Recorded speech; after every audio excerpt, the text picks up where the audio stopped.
On today's Locked On Thunder podcast, it's the 2024 NBA Draft Preview. Who are some targets at 12? Should the Thunder move up in this draft or trade back into the draft? Plus, we're going to predict the pick.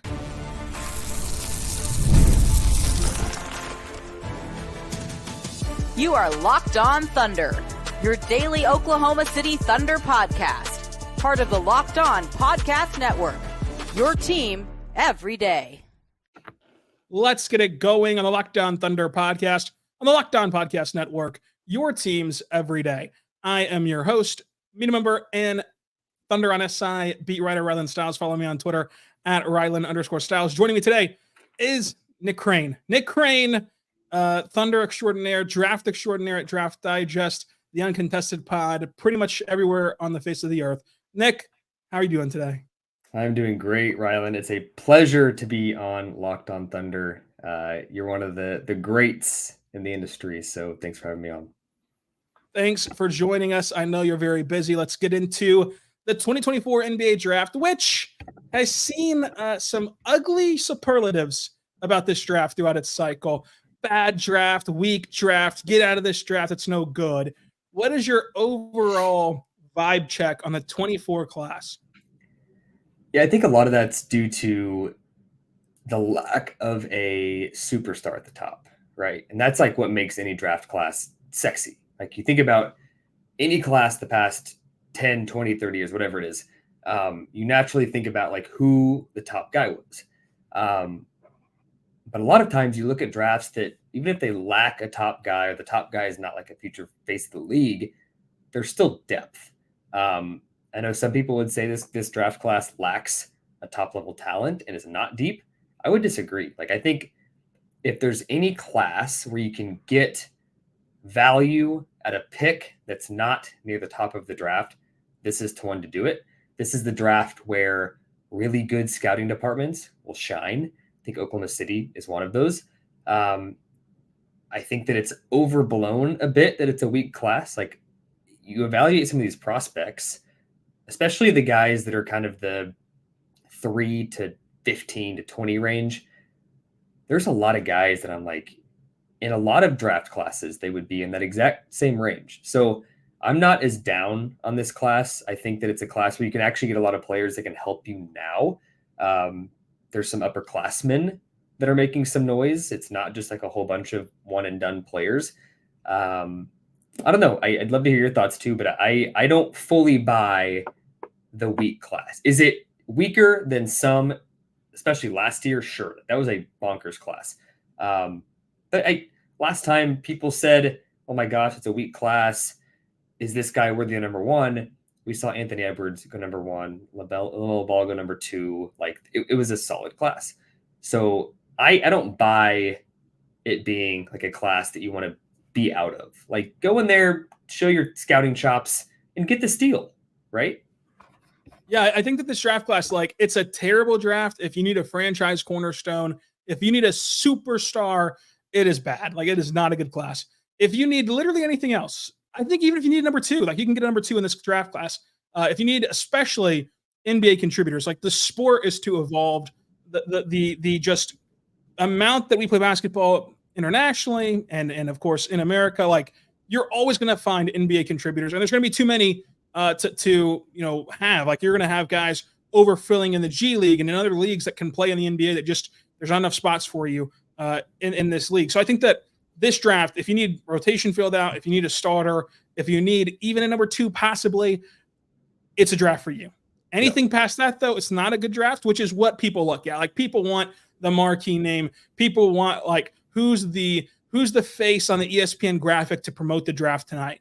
It's not going to be a Victor Zion type of guy, which really sucks for the first 10 minutes of the draft. Yep. Then I think it's right back to normal, if not better, than previous classes, just at that range. It's just that it's not going to be good if you finally got your lottery luck win, as the Hawks and some of these other teams did.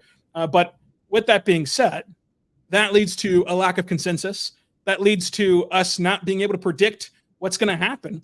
And I think it leads to a more fun draft night. These names might not be as flashy as before, but the fact that if you really wanted to lock your phone away and not look at notifications and not look at the spoilers on the TL, you'd be shocked by many a picks. Yep. I'm just like, wow, I didn't know that was going to happen. With that comes a lot of smoke screens. Mm-hmm.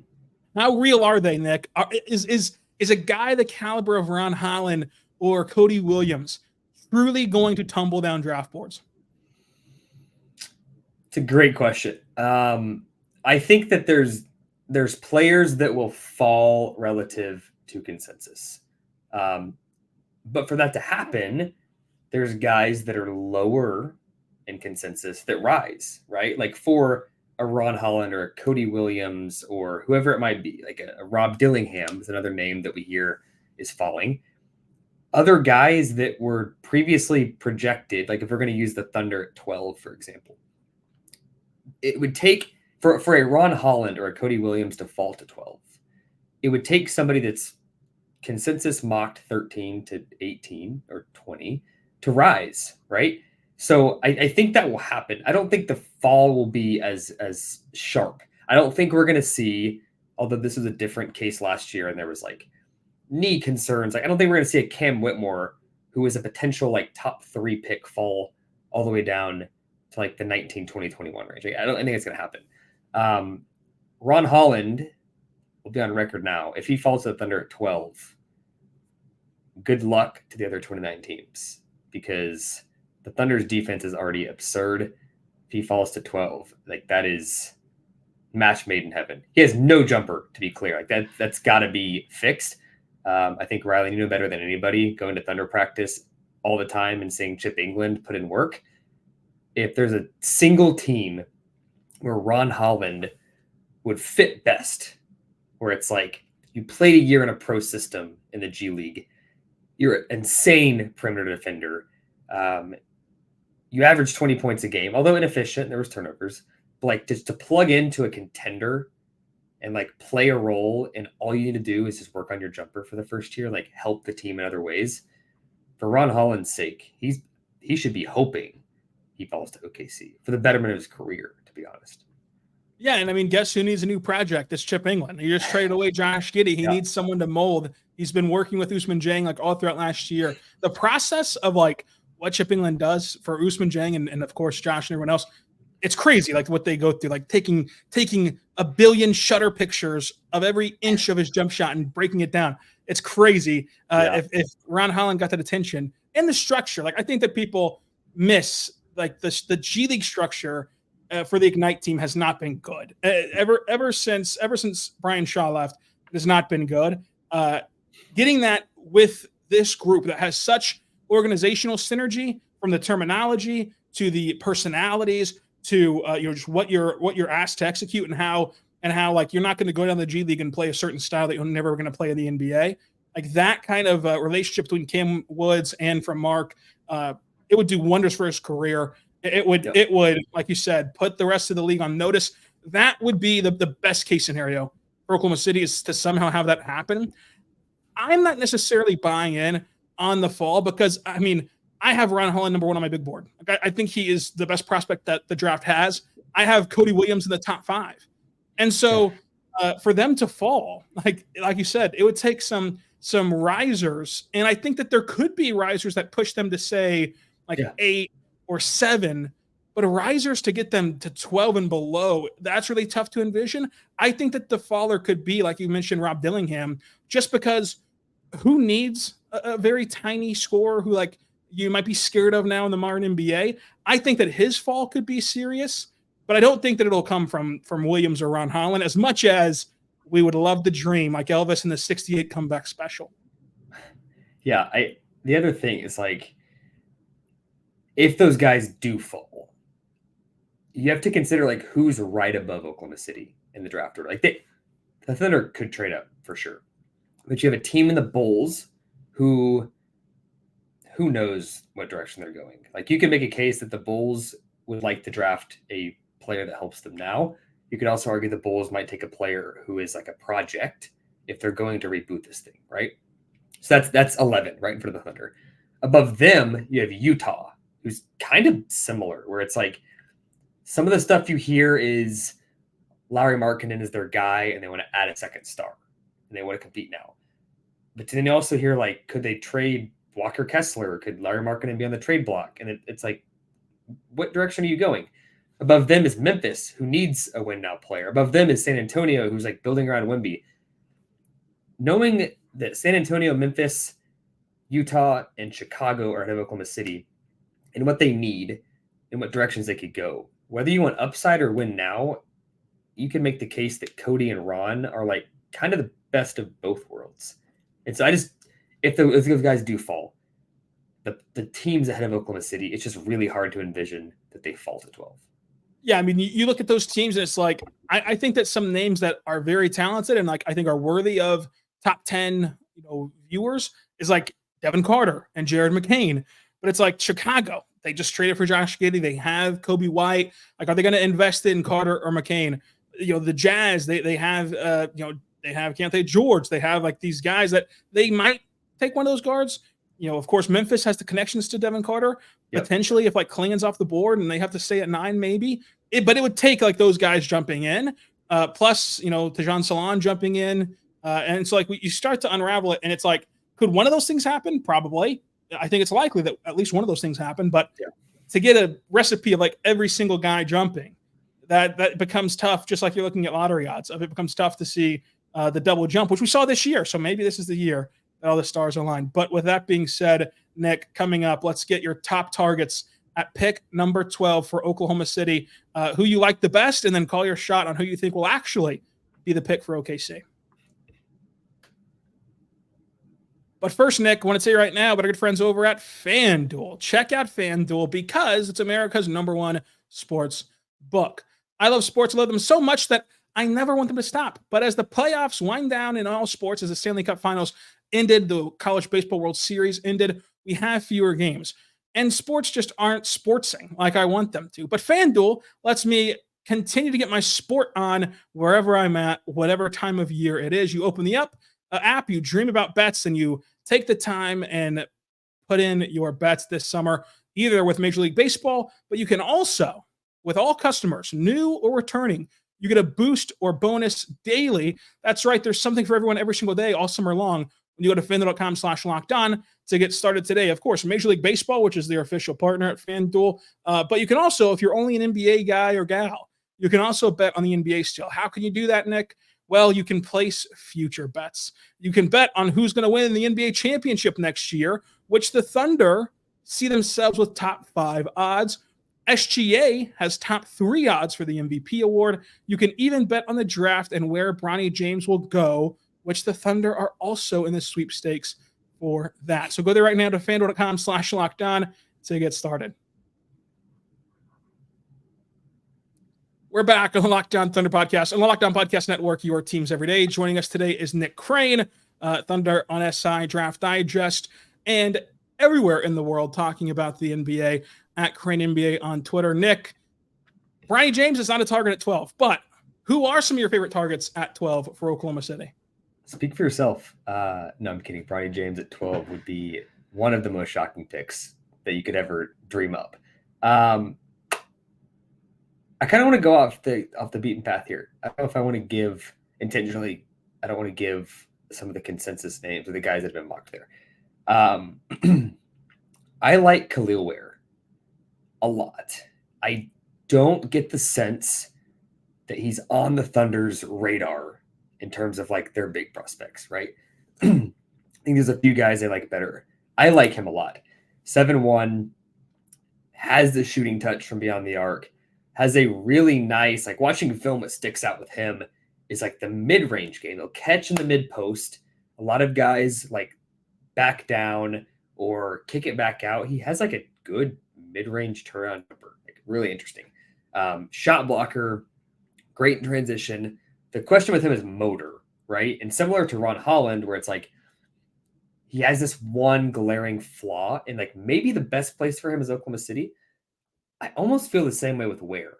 Like if the motor and the desire is the problem, a place like Oklahoma City, who is competitive and he's not going to like be down on himself in an 82-game season when the team's lost 25 games in a row.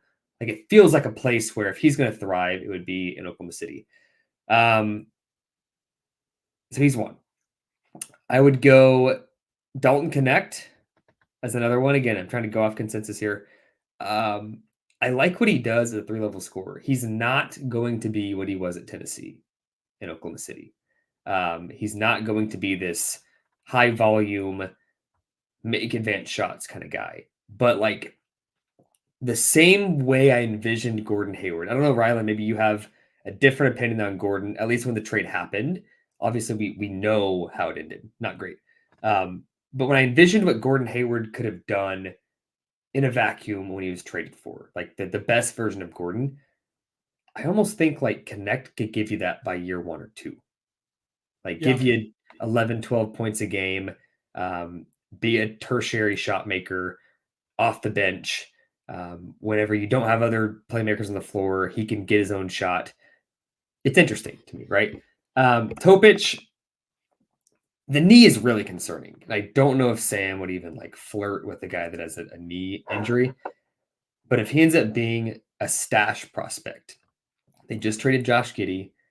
I think Caruso is obviously part of the long-term plans. Like they wouldn't have traded for Caruso if he wasn't like, there's tampering. You can't like directly talk to a guy and say, hey, are you going to resign if we trade for you? Sure.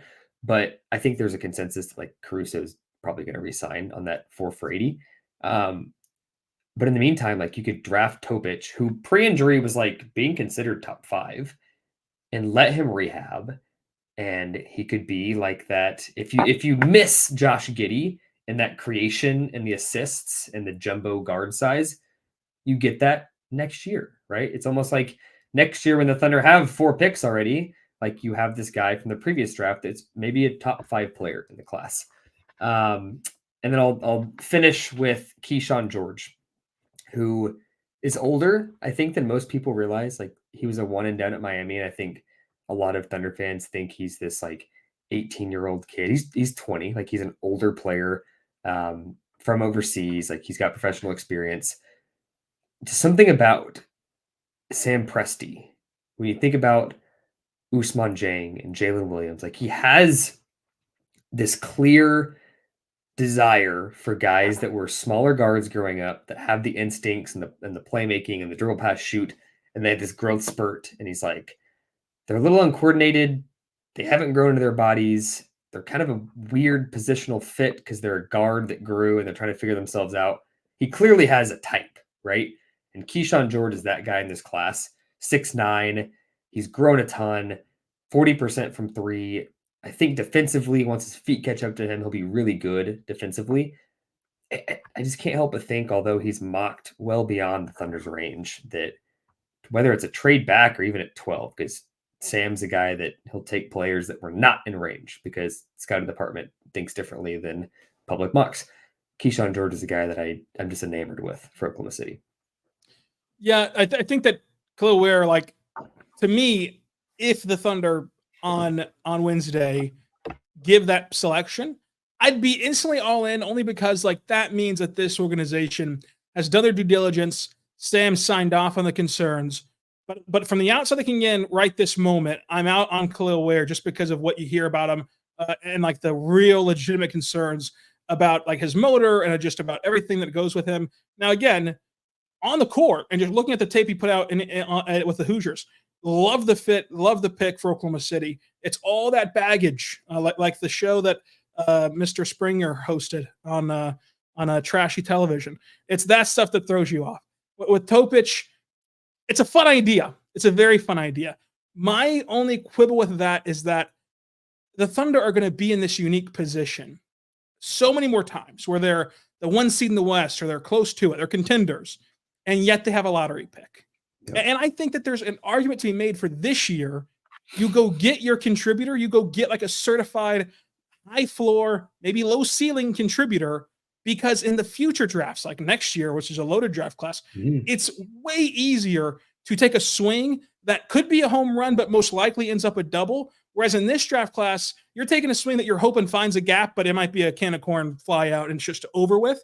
So I think that this might be the year to be conservative versus taking that swing, massive swing next year in a way better draft class with some depth that, as we talked about at the top of the show, you look at next year's draft class, if all these guys pan out, which rarely happens, but if they do, you won't help but be able to find talent in this range. Like there's going to be overflowing and abundant of talent in this range. So I would wonder if you'd rather be safe and get a cost-controlled guy now than to risk it on a red shirt with Topic, who even if he's healthy, we just saw that archetype of like, what can you make it work with this squad? Yeah. Any thoughts on George? You in or out on George? Because he's the guy that I know I was trying to get some new names that you may not have talked about a whole lot because they're not like Thunder guys, but like maybe like, there's an argument for all those guys that like if Sam drafted him, you could see why. Like there's that loophole. I wouldn't have to squint for George to see why he's a Thunder guy. Now Dalton Connect, I'm with you that like for this Thunder team, I think he could be perfect. And the Gordon Hayward comparison is one that I like to use a lot too, of what you were hoping to gain out of Gordon Hayward at the deadline, you gain immediately with Dalton Connect this year to help your scoring lulls. And part of the reason why you acquire all these defenders is that you can hide guys. And he has enough athleticism. He has enough off-ball awareness to hide him, especially whenever you have a team that is built around defenders who can fight over screens and make sure that you can't target someone just because of how hard they work going around screens and getting you back to your original shell. So I would love Don't Connect. It would be certainly a massive buck of the trend for Sam Presti, though, to take a guy who's been playing since the Polk administration in the lottery. So like, I don't know that he would be a Thundery pick, although I would give it an A+ on a Thunder on SI. Yeah. Yeah. He's one that like doesn't fit the Sam mold, but it's something. So the reason I like him so much, not just for the Thunder, but for anybody, there's a real, I don't know if it's a trait or what it is about prospects. When they elevate the level of competition, they rise to the occasion. And Dalton Connect's a guy that played really, really small college ball. And then he inched his way up through the years till he got to Tennessee as a fifth year. And every stop along the way, I guarantee you can go find articles. Dalton Connect was great in NAIA or in JUCO or in the small school. He can't do it at the next level, and he does. And that kind of guy, even if you make the jump from Tennessee to the NBA, I buy that. Like there's something about a guy that was like a no-name recruit that every time he elevates the competition, he's better. I buy that. I buy him a lot. And I think that these were some very fun names to talk through and to work through. Coming up, you got to make your official prediction, which could or could not go against consensus. We'll see what happens there. Plus, how aggressive should the Thunder be both in this draft and also this summer? Nick, we have a lot to discuss about what could happen this summer for OKC.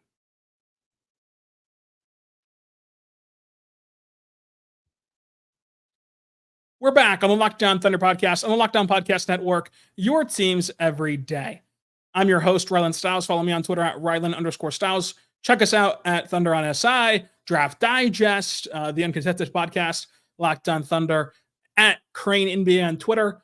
Nick Crain, draft extraordinaire, Thunder extraordinaire. Call your shot. What will happen as pick 12 is put on the clock? What's going to be going down with the Bricktown boys? I believe that the first pick, maybe the only pick, maybe they acquire another pick. Like if you trade back, there's a chance to do that. You could also just like buy into the second round. I think their first pick, wherever it is, will be a front court player. I believe the reports that Oklahoma City is in on Klingon. I also believe that there's like 7 other teams on Klingon. I think it's going to be way too high of a cost relative to what you're getting, which is a rookie 7'2" big that has a real case for being a really, really good player, but like could just as easily just be a backup big his entire career. I think that Sam will try to move up to get Klingon. I think what will actually happen is he'll realize the price is too high if he hasn't already, and he will move back to acquire DaRon Holmes. Okay. I don't think he's the guy at 12. Would I be shocked if Sam just straight up took him at 12? No. But I think that if he can't move up to get his guy, and this is assuming, again, like a Ron Holland or a Cody didn't fall to 12, because I think at that point you scratch your your desire to get a big and you just take that guy. If you can't move up to get a Klingon and the Godfather player doesn't fall to you at 12, I think you're looking at moving back, and DaRon Holmes is just the easiest move back candidate that does help you year one. So I love DaRon Holmes. I have him on the All Juice team this morning. I think he's awesome. I think he's the perfect modern big man for any team. I love him for the Thunder specifically. I buy the jump shot. I buy everything about him. My question would be moving back. Not because I don't think he couldn't be there, but in a draft where it seems like everybody wants to go backward, is it harder to move back and to gain additional assets from that whenever you could just take your guy right there at 12? I would be curious what that looks like. But in general, the Thunder, if they can pull it off to move back and get Holmes, would be one of the best case scenarios for the team, because you're going to want as much draft capital as possible as the years go by. I know that when the Woj tweet goes out, everybody will rush to try to get Twitter likes and Twitter clout, because that's all we care about, and not rational basketball opinions, and just be like, Sam Presti gets another draft pick, fellas. Unbelievable, huh? Yeah. You're going to need these draft picks for an abundance of things, for drafting and getting cost-controlled players. We see how valuable they are at the deadline and throughout the offseason and stuff, to trade for proven NBA players who are on friendly deals. You're going to need them to fill out your roster, because this stuff is going to accelerate quicker than you think, where you're paying Shea, Chet, Jada, these extensions that kick in a couple of years. You're going to for sure need to hit. And for as good as Sam Presti is, he'll take no bones with me saying this, should he ever hear it, he's not going to hit on every single pick. And so the more chances you get at finding this cost-controlled talent, the better. So I encourage you that if they do trade back and get an additional asset, do not just roll your eyes and rush to make the same old joke. It is absolutely the right call, should you still get your guy. And one caveat too, what would also not shock me, and this, we should not go into this rabbit hole because we could talk about it for a long time, maybe for another pod. If you believe Sam Presti, or if you are Sam Presti and you believe you can make a big splash trade, whether that's a big name, I'm sure you'll talk free agency soon, or a medium-sized name. I almost wonder if Sam says, I'm going to draft a guy that's just super appealing for that trade package, right? If Rob Dillingham, who I don't think Sam would love in the system, is you know what? If we're going to trade for this guy in a week or two, who is the most juicy player that would make this package sneaky interesting? That could be a play too. And you see it all the time. You see it all the time where you pick a guy with the intentions of never signing him and making him wait for the trade to be able to execute. A very lesser example of this was whenever they traded for Al Horford, and the Sixers drafted Theo Maledon for the Thunder, and you just kind of waited it out. And funny enough, John Corrales, Locked On Celtics, tweeted out the story today of people remember whenever Jaylen Brown got booed for being the selection for the Celtics. They were not booing Jaylen Brown as a player. It was, if you remember that draft class, it was a kind of pick your own adventure book, where if they picked Chris Dunn, then they would have traded for AD, and that would have been the AD package or whatever. Yeah. And then since they traded for Brown, since they drafted Brown, it was clear that trade was gone. That was not a thing anymore. And so you can see that with these things do get set up ahead of time. I believe you just volunteered yourself to come back on Locked On Thunder, so I'm going to have that in ink. So you're back on Locked On Thunder this weekend talking free agency. Now, Nick, with that, you called your shot on Holmes. I'm also going to call my shot on Holmes. I think that DaRon Holmes is the pick at 12. I don't think they're going to move back or up or anything. Wow. I love DaRon Holmes, and I think that he's the perfect guy. He's the perfect player for this Thunder team. Interesting. I don't disagree. Sam, time and time again, has taken players way ahead of public mocks. It would not shock me at all.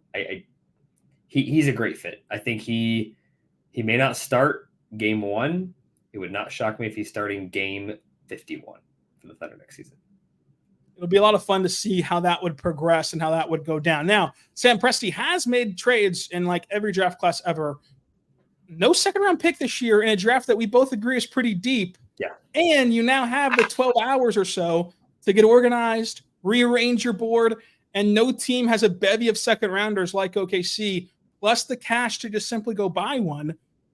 Do the Thunder continue their trade streak in any way? You did project that they'll trade back, so that would continue their streak. But do you believe that this draft class is talented enough to get back into it, either the end of the first or into the second entirely?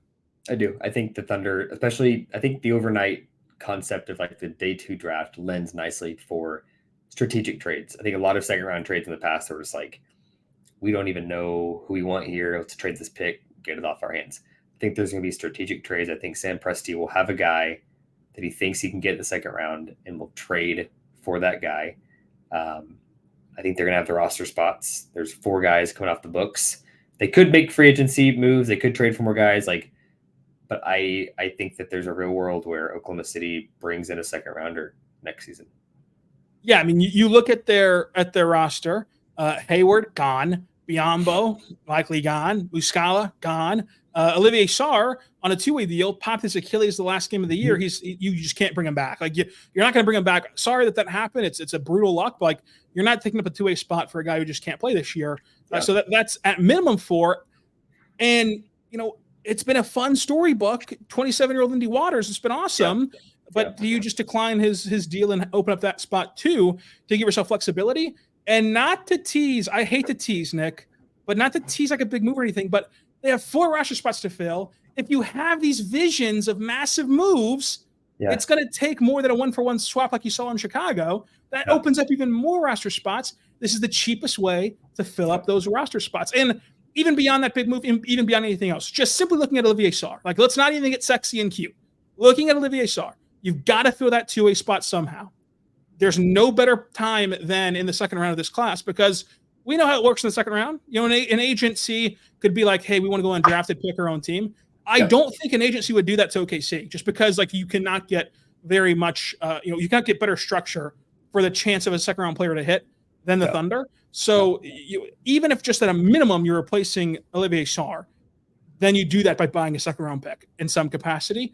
I think that'll happen. I think that there's so many names that could fit, and we'll see what they do in that process. Plus, without the consensus, we don't know the Thunder's board. Like, there's a chance that like the Thunder's 7th guy is available at pick 20.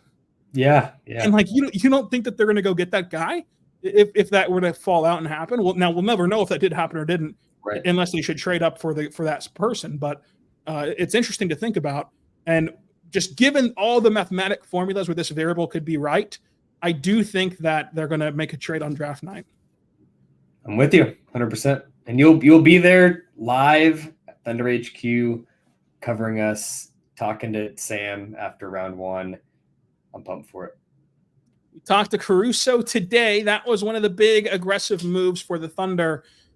Nick, you can call your shot here too, as we're going to actually have you back apparently for a free agency special, which you just agreed to in blood. Of course.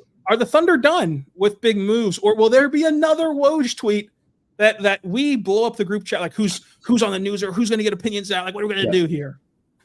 I think there will be another big move. I'm not saying it's going to be like a superstar future Hall of Famer move per se, although it could be. I think there will be another move for the Thunder that feels equally as significant as Alex Caruso. I'll just leave it there, like open for interpretation. Well, there you go. I mean, that would then, I think, answer this next question. Does Alex Caruso plus Lou, Shea, Dub, and Chet start game 1 next year?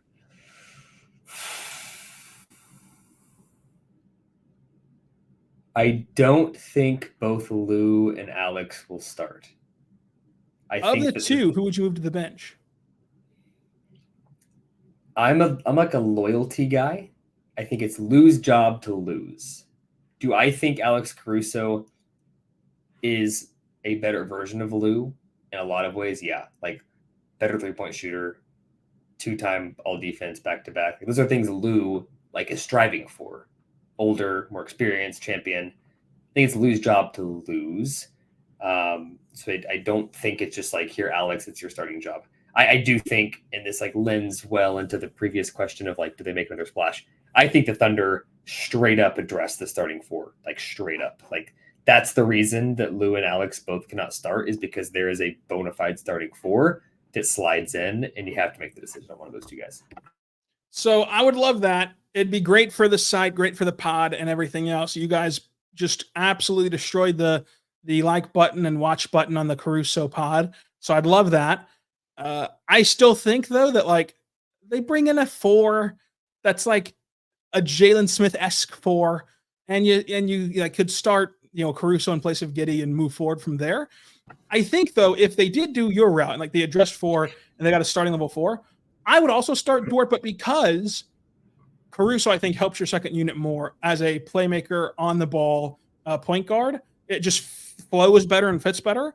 And then you can also, of course, change your closing lineup, which is more important to That's Mark more and everybody important, else. for sure. So, like, the closing lineup is huge, but helping your playmaking, which if you had Lou with the secondary unit, unless Kaysen takes that leap that we think he can, oh, goodness. Yeah, totally. I'm with you. Yeah, it's the closing lineup that matters more. And I think both Lou and Alex will be in the closing lineup. It's like finding that 4 that can start for you and match up well to get throw that first punch. Yeah, throw that first punch. And, like we saw with the Pelicans series, like if you just have someone to match up real quick, throw that punch, play Valanciunas off the floor. Now they're playing small. Now you can more comfortably go to Caruso, Dort together with your core 3. So it's easy as that. Nick, do you want to stake any claims to any sleepers? Is like that is a Nick Crain guy that if we see him off the board, we kind of immediately think of your name. And if they pan out in the NBA, we give you all the credit. If they don't, we forget this ever happened. How deep cut are we talking? Like for the Thunder, we can do anything, any team, not just Thunder, just the draft. Like your guy, as deep as you want to go. Okay, let's go. Cam Christie out of Minnesota, younger brother of Max Christie. I think he's gonna be really good. Long wing prospect. Enrique Freeman out of Akron. He led the college landscape in rebounding last season. Has a good shot on them. AJ Johnson out of the NBL, super skinny, but like a jumbo point guard. If he develops, I don't think he's a year 1 contributor, but like in 3 years, I think he could be really, really good. And I'm gonna die on this train. Ryan Dunn.